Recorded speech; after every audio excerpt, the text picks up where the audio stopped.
सभी टीमों की स्ट्रॉन्गेस्ट प्लेइंग 11 को कवर करते हुए इस वीडियो में हम बात करेंगे चार last teams Delhi Capitals, Kolkata night Riders, Punjab Kings and Sunriser Hyderabad की सबसे महामजबूत बेस्ट प्लेइंग 11 क्या होगी आईपीएल 2024 के लिए जानेंगे इस वीडियो में। तो सभी IPL fans and specially in चारों टीम्स के फैंस वीडियो को अभी लाइक कर दें, क्योंकि बाद में तो आप करेंगे ही, इससे अच्छा अभी वीडियो को लाइक कर दें। तो चलिए स्टार्ट करते हैं। शुरुआत करते हैं दिल्ली कैपिटल्स के साथ। तो ओपनिंग जोड़ी में हमें नजर आएंगे David Warner and Prithvi Shaw, 3 पर मिचेल मार्श, 4 पर हैरी ब्रूक खेलते यदि वो उपलब्ध होते तो, लेकिन वो ऑलरेडी आईपीएल 2024 से ऑप्ट आउट कर चुके हैं। तो अब दिल्ली के पास दो ऑप्शन है, ट्रिस्टन स्टेप्स और जैक फ्रेशर मैकगर का, जिन्हें दिल्ली ने साइन किया है लुंगी एंगिडी के रिप्लेसमेंट के तौर पर। तो इन दोनों में से दिल्ली जिसे चाहे उसे पिक कर सकती है।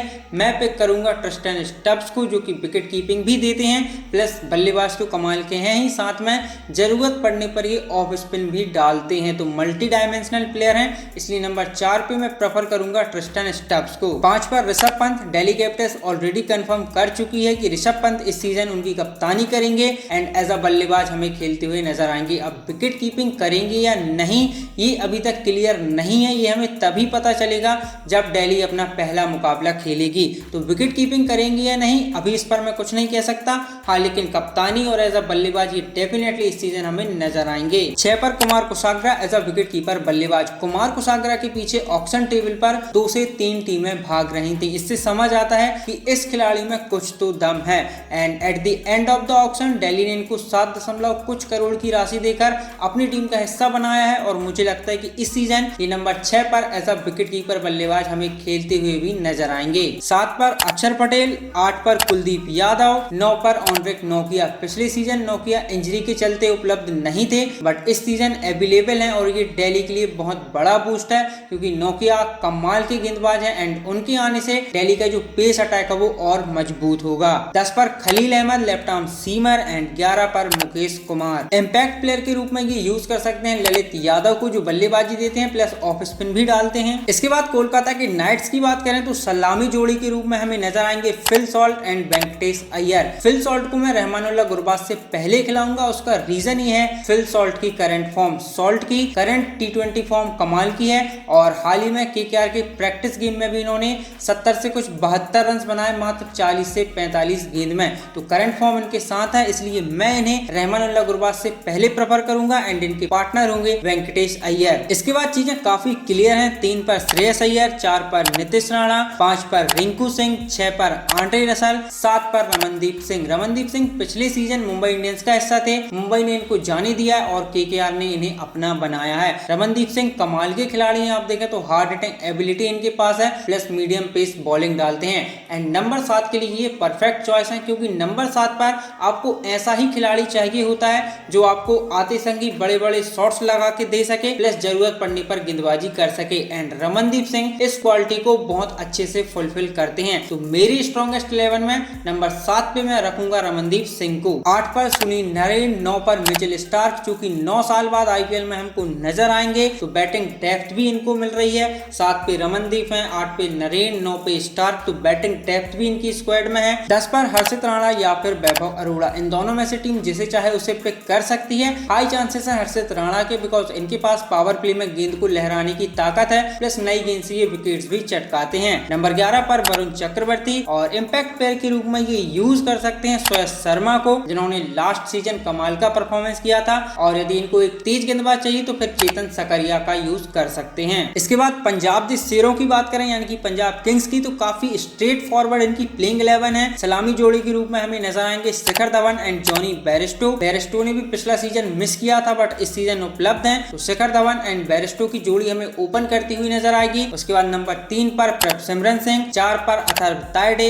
5 पर Jitesh Sharma as a wicket keeper बल्लेबाज, 6 पर लियाम लिविंगस्टन, 7 पर सैम करन, जिनका पिछला सीजन उतना अच्छा नहीं रहा, बट इस सीजन पंजाब चाहेगी कि सैम करन उनके लिए अच्छा करें, बिकॉज पंजाब ने इन पर बहुत बड़ी राशि लगाई है। पंजाब चाहेगी कि सैम करन इस सीजन उनके लिए डिलीवर करें। 8 पर हर्षल पटेल, एंड हर्षल के आने से पंजाब की डेथ बॉलिंग स्ट्रांग हुई है, क्योंकि पिछली सीजन हमने देखा था कि ये डेथ ओवर्स में थोड़े वीक नजर आ रहे थे, लेकिन इस सीजन हर्षल पटेल के आने से पंजाब की जो डेथ बॉलिंग है वो स्ट्रांग नजर आ रही है, क्योंकि हर्षल पटेल के पास वो डेथ ओवर में यॉर्कर्स हैं, सिल्वर बंस हैं, तो वो सभी वेरिएशंस हैं जो होनी चाहिए। तो हर्षल के आने से इनकी डेथ बॉलिंग जो पिछले सीजन थोड़ी वीक लग रही थी, इस सीजन स्ट्रॉन्ग नजर आ रही है। 9 पर कगिसो रबाडा। अब रबाडा से पहले मैं नाथन एलिस को पिक करता यदि आपके पास हर्षल ना होते, क्योंकि हर्षल ना होते तो फिर आपको एक क्वालिटी डेथ ओवर चाहिए, डेथ ओवर बॉलर चाहिए होता, और वो काम आपके लिए नाथन एलिस कर रहे थे पिछले सीजन में।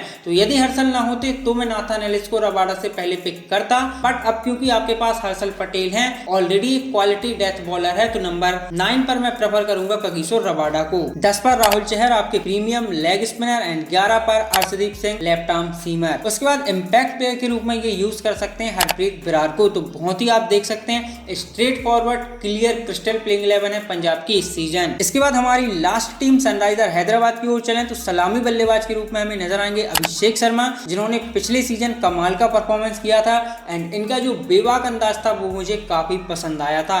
एंड इनके जोड़ीदार होंगे ट्रेविस हेड, जो कि कमाल के प्लेयर हैं। अब कुछ लोग ये कह सकते हैं कि भाई 2 लेफ्ट हैंडेड ओपनिंग कर रहे हैं, ऑफ स्पिनर तंग कर सकता है, बट मेरे हिसाब से 2 लेफ्टी हो या 2 राइट हो उससे उतना फर्क नहीं पड़ता।